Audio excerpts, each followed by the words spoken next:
الحمد لله وكفى وسلام على عباده الذين اصطفى أما بعد فأعوذ بالله من الشيطان الرجيم بسم الله الرحمن الرحيم إنا أعطيناك الكوثر فصل لربك وانحر إن شانئك هو الأبتر صدق الله مولانا العلي العظيم وقال النبي صلى الله عليه وسلم في الأضاحي سنة أبيكم إبراهيم أو كما قال عليه الصلاة والسلام وصدق رسوله النبي الأمي الكريم نحن على ذلك لمن الشاهدين والشاكرين والحمد لله رب العالمين اللهم صل على سيدنا محمد وعلى آل سيدنا محمد وأصحابه وأزواجه وبارك وسلم. محترم اور مکرم بھائیوں اور بزرگوں دوستوں، آج ماہ ذوالحجہ کی 1 تاریخ ہے اور یہ خیر و برکت کا مہینہ شروع ہو چکا ہے. اس کے شروع کے 10 دنوں کی قرآن کریم میں اللہ تعالیٰ نے قسم کھائی ہے والفجر ولیال عشر والشفع والوتر. اس کی شروع کی جو 10 راتیں ہیں وہ بڑی فضیلت والی راتیں ہیں. روایتوں کے اعتبار سے ایک رات میں عبادت کرنا یہ شب قدر کی عبادت کے برابر ثواب رکھتا ہے، اور دن کے روزوں کی بھی بڑی فضیلت ہے کہ سال بھر کے روزے ایک طرف اور ان دنوں میں ایک دن کا روزہ ایک طرف. کتنے خوش نصیب ہے وہ لوگ کہ جو اب ان 10 دنوں کو اور ان 10 راتوں کو خوب عبادتوں میں دن میں روزہ رکھتے ہوئے رات میں عبادت کرتے ہوئے گزاریں گے. اور ویسے بھی ان دنوں کے اندر نیکیوں کا ثواب بھی بڑھ جاتا ہے اور اللہ کو محبوب ہوتا ہے نیکیاں کرنا، تو نیکیوں کا بھی اجر و ثواب بڑھ چکا ہے. تو خوب نیکیاں کرنی چاہیے، عبادتیں کرنی چاہیے، صدقہ خیرات کرنا چاہیے، اور بالخصوص قربانی کی ادائیگی کی تیاری کرنی چاہیے.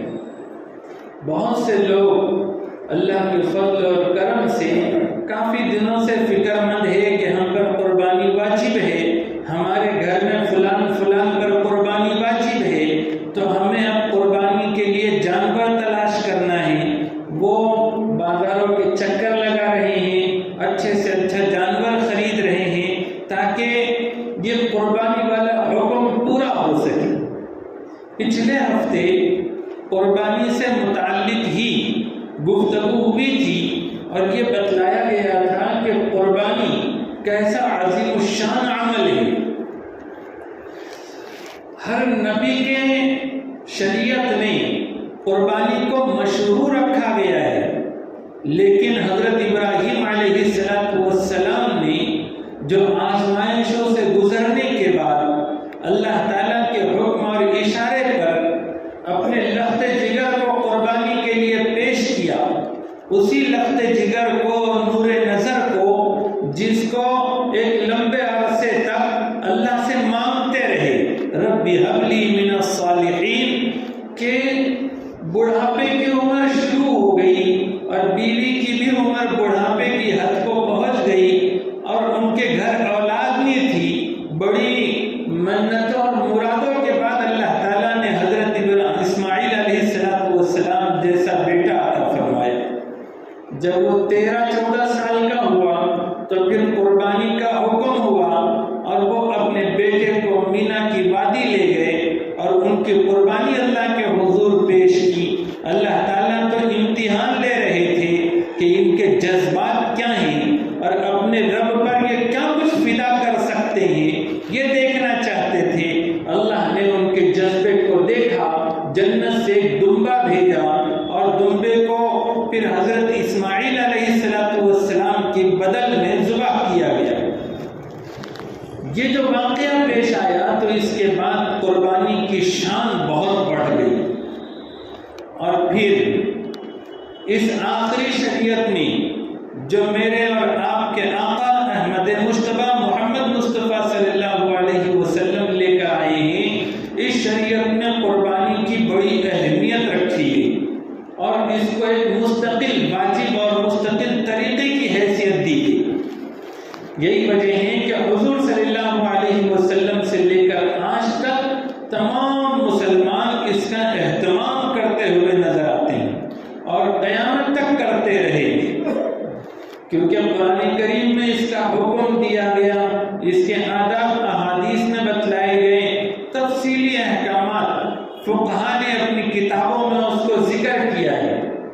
قربانی ایسا عمل ہے جو ایک مومن نے جب اس پر واجب ہو جائے یا اس کے پاس گنجائش ہو جائے، واجب نہ بھی ہو لیکن وہ کر سکتا ہو، تو اس نے خوب اہتمام کے ساتھ، دل کی خوشی کے ساتھ اور پورے جذبہ جانثاری کے ساتھ اللہ کے حضور قربانی والا عمل پیش کرنا چاہیے۔ پچھلے ہفتے آپ کے سامنے قربانی کن پر واجب ہوتی ہے اور پھر کون کون سے جانوروں کی قربانی کی جا سکتی ہے، اور پھر کون کون سے جانوروں میں صرف ایک ہی حصہ چلے گا، زیادہ حصے نہیں رکھ سکتے، یعنی چھوٹے جانور بکرا بکری دمبا دمبی اور بھیڑ، اس میں صرف ایک حصہ رکھا جا سکتا ہے، اور جو بڑے جانور ہیں بیل گائے بھینس بھینسا اونٹ اونٹنی، ان میں 7 حصے تک رکھے جا سکتے ہیں۔ اس کی تفصیل آپ کو بتلائی گئی تھی۔ آج آپ کو چند مسائل سمجھانی ہیں۔ ویسے تو ایک مسلمان کو اس بات کی کوشش کرنی چاہیے کہ وہ یہ قربانی والا عمل کس کو خوش کرنے کے لیے کر رہا ہے؟ اللہ کو خوش کرنے کے لیے کر رہا ہے۔ سال میں ایک مرتبہ یہ موقع آتا ہے اور یہ ہم اپنی جان کی بدل میں، قربانی کی شکل میں اللہ کے حضور اپنے جو جذبات ہیں اللہ کے ساتھ، جو محبت ہے اور جو اللہ پر اپنا سب کچھ لٹانے کا جذبہ ہے، وہ دکھانے کے لیے ہم قربانی کرتے ہیں۔ تو قربانی نہایت ہی خوبصورت جانور کی شکل میں ہونی چاہیے، اور اسی طرح سے صحیح سالم فربا اچھے قسم کا جانور کا انتخاب ہم نے کرنا چاہیے اور قربانی کرنی چاہیے۔ اور جو عیبدار جانور ہے، جس جانور میں عیب پایا جاتا ہو، اس جانور کی قربانی نہیں چلتی، اور اگر ویسی قربانی کی جائے تو وہ ادا نہیں ہوتی۔ تو اس لیے اس بات کا اہتمام ہونا چاہیے کہ جانور میں ذرا سا بھی کوئی عیب نہ ہو۔ لیکن اب کبھی ایسا بھی ہوتا ہے کہ باوجود ان جذبات کے کسی جانور میں کچھ خامی نظر آتی ہے، کسی جانور میں کچھ خامی نظر آتی ہے، تو پھر ذہن پریشان ہوتا ہے یہ جاننے کے لیے کہ کیا یہ شریعت کی نظر میں عیب ہے یا نہیں ہے۔ اگر شریعت کی نظر میں عیب ہوگا تو پھر قربانی ادا نہیں ہوگی، اور اگر شریعت کی نظر میں عیب نہیں ہے تو ہم اس جانور کو خرید لیں گے، کیونکہ ایک چیز اس میں کم ہے تو دوسری چیز اس میں بہت اچھی ہے۔ تو ایسے موقع پر یہ جاننا ضروری ہوتا ہے کہ جس جانور کو ہم خرید رہے ہیں تو اس میں جو خامی ہے، جو کمی ہے، وہ کمی اور خامی کہیں شریعت کی نظر میں عیب تو نہیں ہے، تاکہ فیصلہ کیا جا سکے کہ اس جانور کو خریدنا ہے کہ نہیں خریدنا ہے۔ بہت سے لوگ سوال پوچھتے ہیں، ان کو جواب بھی دیا جاتا ہے، لیکن چونکہ ان مسائل کا مذاکرہ نہیں ہوتا اور باضابطگی کے ساتھ سمجھایا ہوا نہیں ہوتا، تو پھر پوچھنے کے بعد میں بھی کبھی گڑبڑ ہوتی۔ تو آج ہم یہ ارادہ لے کر بیٹھے ہیں کہ آپ سبھی حضرات کو، تشریف لانے والے حضرات کو جانور کے اندر عیب کے سلسلے میں کچھ رہنمائی کی جائے اور بتایا جائے کہ کون کون سی چیزیں جانور میں عیب ہوتی ہے اور کون کون سی چیزیں عیب نہیں ہوتی۔ آپ سمجھنے کے لیے تیار ہیں؟ بہت دھیان سے سننا پڑے گا، اور کسی کو کوئی چیز سمجھ میں نہ آئے تو بیان کے دوران ہی وہ ہاتھ اٹھا کر مسئلہ بھی پوچھ سکتا ہے۔ چلو شروع کرتے ہیں۔ جانور میں سب سے اوپر چیز ہوتی ہے اس کے سینگ، تو ہم سینگ سے شروع کرتے ہیں۔ اگر کسی جانور کے پیدائشی طور پر سینگ ہے ہی نہیں، ہوتے ہیں نا ایسے جانور کہ جانور کو سینگ ہی نہیں ہے پیدائشی، وہ بڑا ہونے کے بعد میں بھی سینگ اس کی نکل کے نہیں آئی، تو کیا اس کی قربانی چلے گی کہ نہیں چلے گی؟ تو جواب یہ ہے کہ سینگ نہ آنا یہ عیب نہیں ہے، اور جب عیب نہیں ہے تو ایسے جانور کی قربانی چلے گی۔ اب کبھی ایسا ہوتا ہے کہ جانور کو سینگ تو ہوتے ہیں لیکن لٹکے ہوئے ہوتے ہیں، تو اب یہ جو سینگ لٹکے ہوئے ہیں تو ایسے جانور کی قربانی چلے گی کہ نہیں چلے گی؟ تو اس کا جواب یہ ہے کہ ان لٹکنے سے جانور کو کوئی تکلیف نہیں ہے، تو پھر یہ عیب نہیں ہے، اور عیب نہیں ہے تو ایسے جانور کی بھی قربانی چلے گی۔ کبھی سینگ کا معاملہ یہ ہوتا ہے کہ وہ ٹوٹ جاتا ہے۔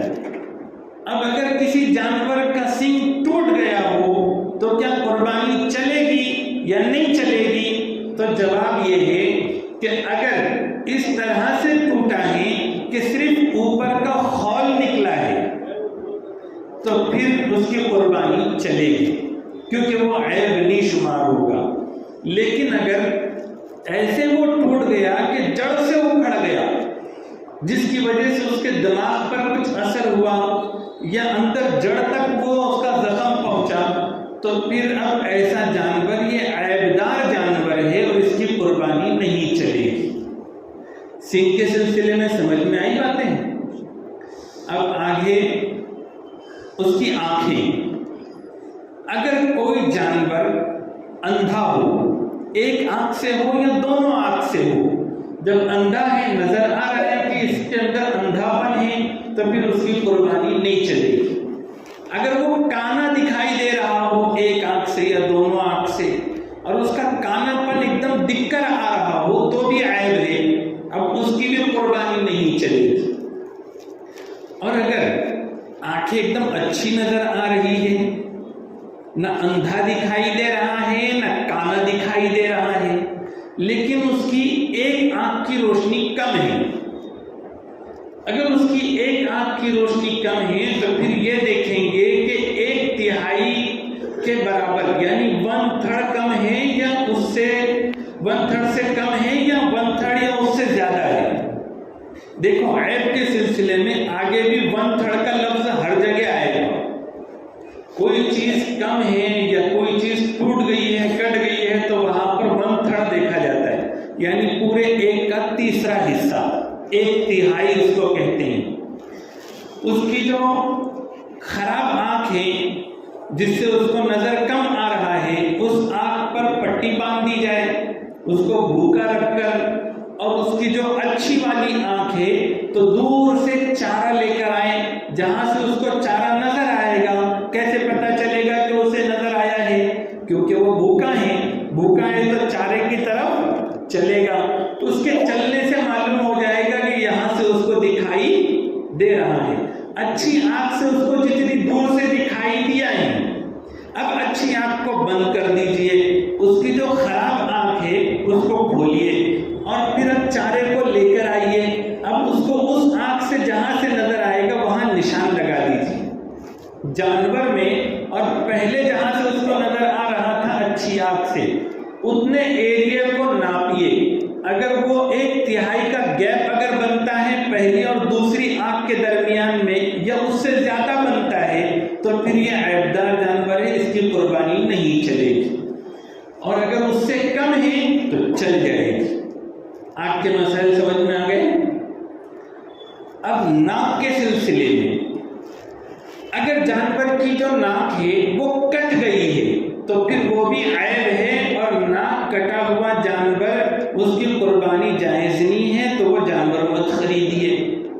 اب سوال یہ پیدا ہوتا ہے کہ جانور کے ناک میں رسی ڈالنے کے لیے سوراخ کیا جاتا ہے، تو کیا اس کی وجہ سے بھی وہ عیبدار ہوگا؟ تو اس کا جواب یہ ہے کہ وہ عیبدار نہیں ہوگا، کیونکہ یہ عام طور پر جانور کو قابو میں رکھنے کے لیے اس کے ناک میں رسا ڈالنے کے لیے سوراخ کیا جاتا ہے، وہ عیب نہیں ہے۔ اگر ایسا جانور ہے تو اس کی قربانی چلے گی۔ اب کان سے متعلق لیجیے، سینگ ہو گئے، آنکھ ہو گئی، ناک ہو گئی، اب کان لے لیجیے۔ کان اگر پیدائشی طور پر نہیں ہے کسی جانور کو، ایک یا دونوں بھی، تو پھر وہ بھی عیب ہے اور ایسے جانور کی قربانی درست نہیں ہے۔ اب اگر کان تو ہیں لیکن چھوٹے چھوٹے ہیں، بہت چھوٹے چھوٹے کان ہیں، تو پھر تو جواب یہ ہے کہ کان کا چھوٹا ہونا کوئی عیب نہیں ہے، اس کی قربانی چل جائے گی، وہ جانور خریدا جا سکتا ہے۔ اب کان سے متعلق تیسرا مسئلہ سنیے کہ کان تو ہیں لیکن کان چیرا ہوا ہے، چیرا ہوا ہے، دو حصوں میں ہو گیا کان، دو حصوں میں ادھر کا کان، تو پھر تو بعض علماء کے حساب سے اس کی بھی قربانی چل جائے، لیکن احتیاط اس میں ہے کہ اس جانور کی قربانی نہ کی جائے۔ اب بہت سی مرتبہ جانور کے کان میں ڈیزائن بنائے جاتے ہیں اور اس کو کاٹا جاتا ہے، تو جانور کے کان اگر کٹے ہوئے ہوں تو پھر یہ عیب ہے یا نہیں ہے، اس سے قربانی چلے گی کہ نہیں چلے گی؟ تو جواب یہ ہے کہ اگر ایک کان اتنا کٹا ہوا ہے یا دونوں کان تھوڑے تھوڑے اتنے کٹے ہوئے ہیں کہ ایک کان کا 1/3 کے برابر ہو جاتا ہے، اس کا ٹکڑا ایک کان کے 1/3 کے برابر ہو جاتا ہے، کیا دونوں کان کے کٹے ہوئے حصے یا ایک کان کا کٹا ہوا حصہ؟ ایک ہی کان کا ڈیزائن بنایا ہوا ہے، کان کٹا ہوا ہے تو پھر اتنا، اور دونوں کان کے کاٹے ہوئے حصے تو دونوں ملا کے، اگر یہ ایک کان کے 1/3 کے برابر ہو جاتا ہے تو پھر اس کی قربانی نہیں چلتی۔ ایسا جانور نہیں خریدنا چاہیے، خرید لیا ہے تو اس کو بدل دینا چاہیے۔ یہ کان سے متعلق مسائل ہوئے۔ اب کان کے بعد آئیے دانت پر۔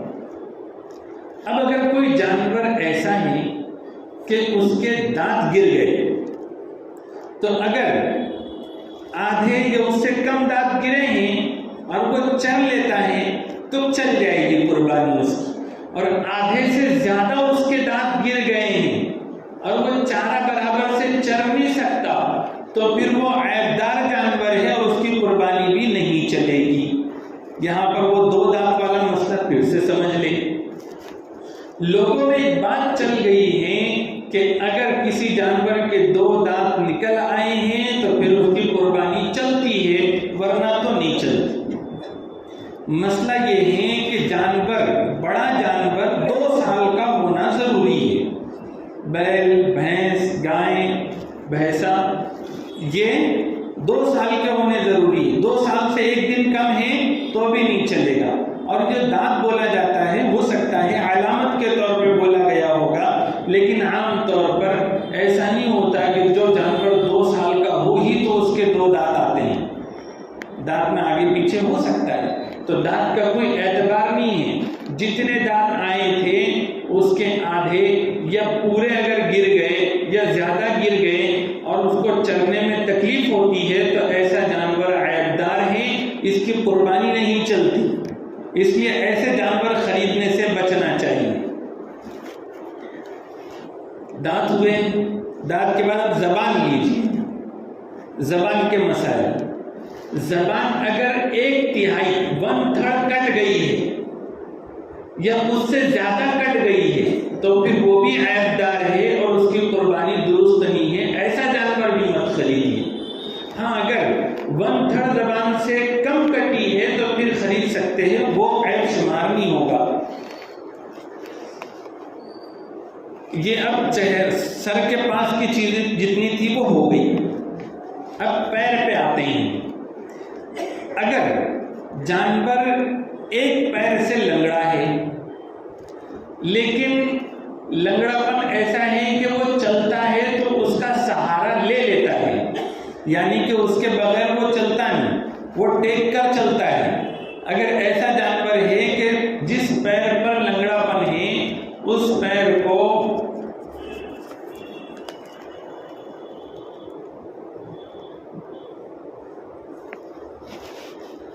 کیا بول رہا تھا میں؟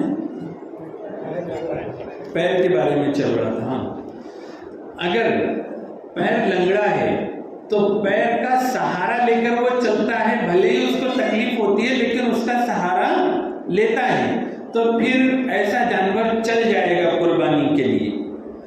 لیکن اگر اس پیر کو وہ زمین پر ٹیک ہی نہیں پا رہا ہے، ایسا لنگڑاپن ہے ایک پیر کا بھی، تو پھر وہ قربانی میں نہیں چلے گا۔ اب اسی سے اندازہ کر لو، کسی کو پیر توڑ دیا گیا ایک جانور کا، تو پھر اس کا تو بالکل بھی نہیں چلے گا۔ جب وہ تھوڑا لنگڑا تھا، پیر پہ سہارا نہیں لے رہا تھا، تو جب نہیں چل رہی تھی اس کی قربانی، اب وہ ٹوٹ گیا پیر اس کا، تو پھر چلے گی قربانی؟ نہیں چلے گی۔ یہ پیر کے مسائل ہوئے ہیں۔ اب پیر کے دم کے لے لیجئے، اگر کسی جانور کو پیدائشی طور پر دم نہیں ہے تو وہ بھی عیب دار ہے، اس کی قربانی بھی نہیں چلے گی، ایسا جانور بھی نہیں خریدنا۔ اور اگر دم تو ہے لیکن کٹ گئی ہے، کاٹ دی گئی ہے، تو پھر دیکھیں گے کہ پوری دم کا اگر 1/3 حصہ کٹا ہے یا اس سے زیادہ کٹا ہے، 1/3 کٹا ہے یا اس سے زیادہ کٹا ہے، تو پھر اس کی قربانی نہیں چلے گی۔ اگر 1/3 سے کم کٹا ہے تو پھر اس کی قربانی چل جائے گی۔ یہ تو ہو گیا دم کا۔ اب جو دودھ والے جانور ہوتے ہیں، مادہ جانور، بکری، دمبی، اسی طرح سے گائیں، بھینس، اب یہ جانوروں کے بارے میں کہ تھن اگر اس کے اگر جو 4 تھن والا جانور ہے اس کے 2 تھن خراب ہو گئے، کتنے؟ 2، اور جو چھوٹا جانور ہے 2 تھن والا اس کا 1 تھن خراب ہو گیا، تو یہ عیب ہے، اب اس کی قربانی نہیں چلے گی۔ اگر کٹ گیا ہے یا پھر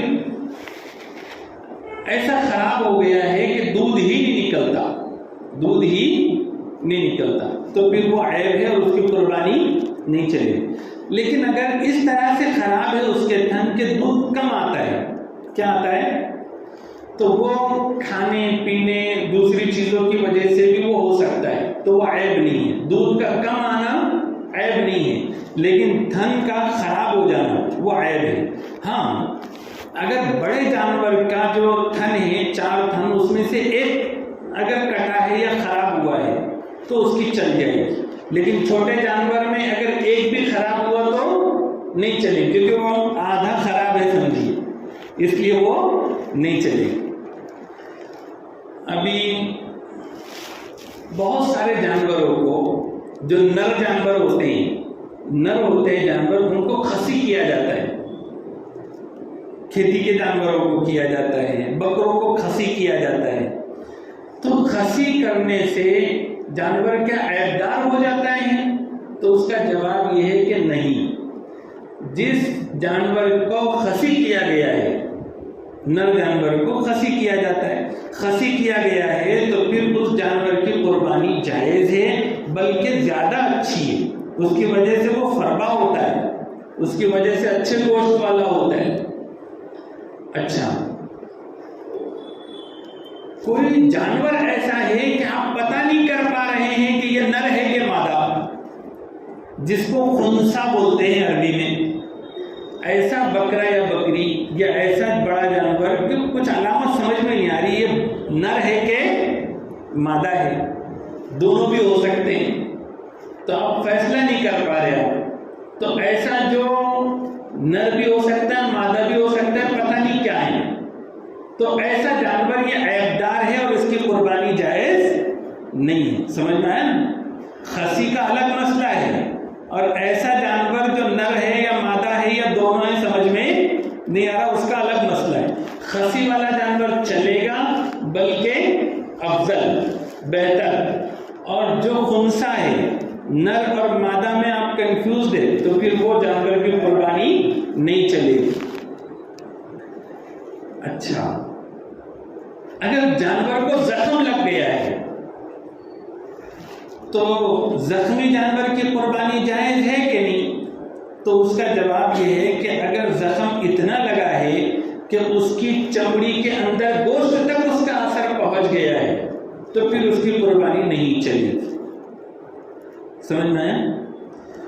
ہاں اگر زخم لگا، آپ نے زخم کی مرہم پٹی کر دی، دوائی وغیرہ لگا دی، قربانی کے دن آنے تک وہ ٹھیک ہو گیا اور کوئی اس کو تکلیف نہیں ہے تو پھر وہ چل جائے گا. اچھا اب کوئی جانور بیمار ہے تو اس کی قربانی چلے گی کہ نہیں چلے گی؟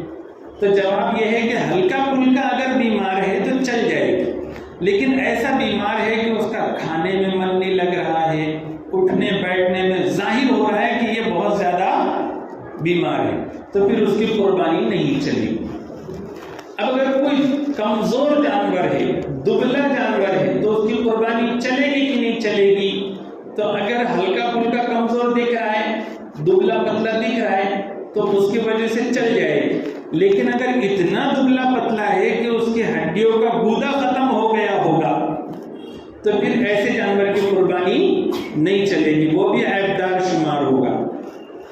اب اگر کوئی جانور ایسا ہے کہ وہ پاگل ہو گیا ہے تو پاگل ہو گیا ہے تو پھر یہ دیکھیں گے کہ پاگل ہونے کے بعد میں بھی کھارا پی رہا کہ نہیں اچھے سے. اگر کھارا پی رہا ہے اچھے سے تو اس کی قربانی چل جائے گی، لیکن وہ ایسا پاگل ہوا کہ چر بھی نہیں رہا ہے تو پھر اس کی قربانی نہیں چلے گی.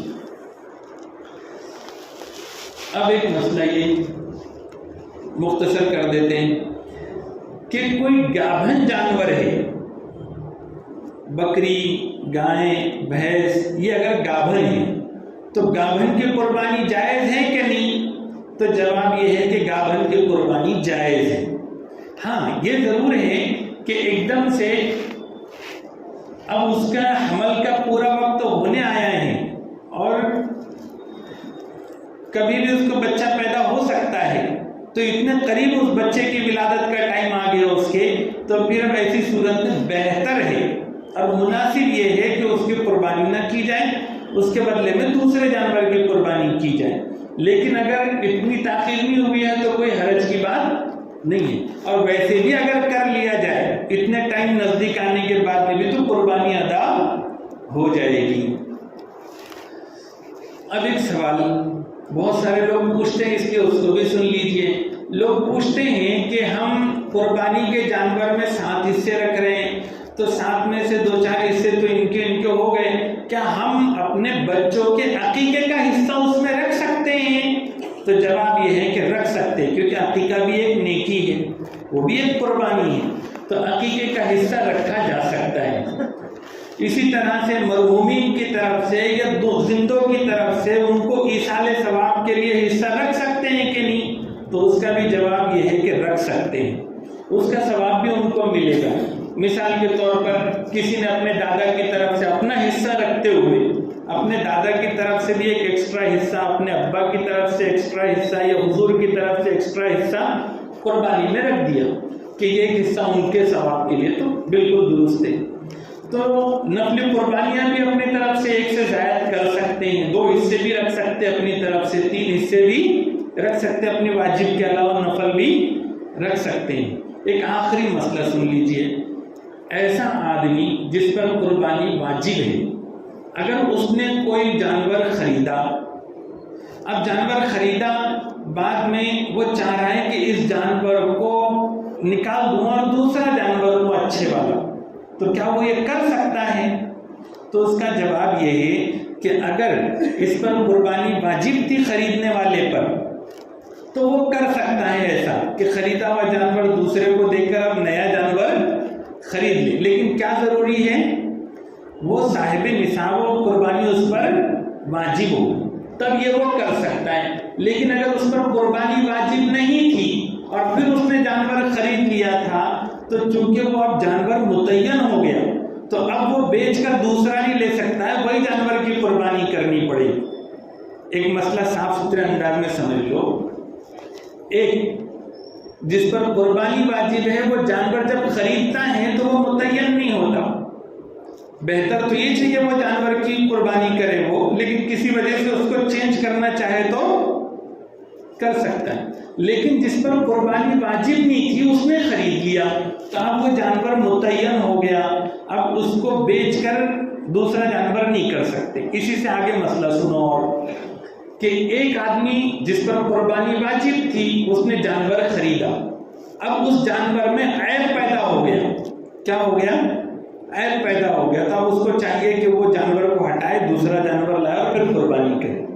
لیکن ایک غریب آدمی نے جس پر واجب نہیں تھی قربانی جانور خریدا اور اس میں عیب نکل آیا، تو اب اس کو یہ نہیں بولیں گے کہ دوسرا لا، وہ وہی قربانی میں دے گا اور اس کی قربانی ادا ہو جائے گی.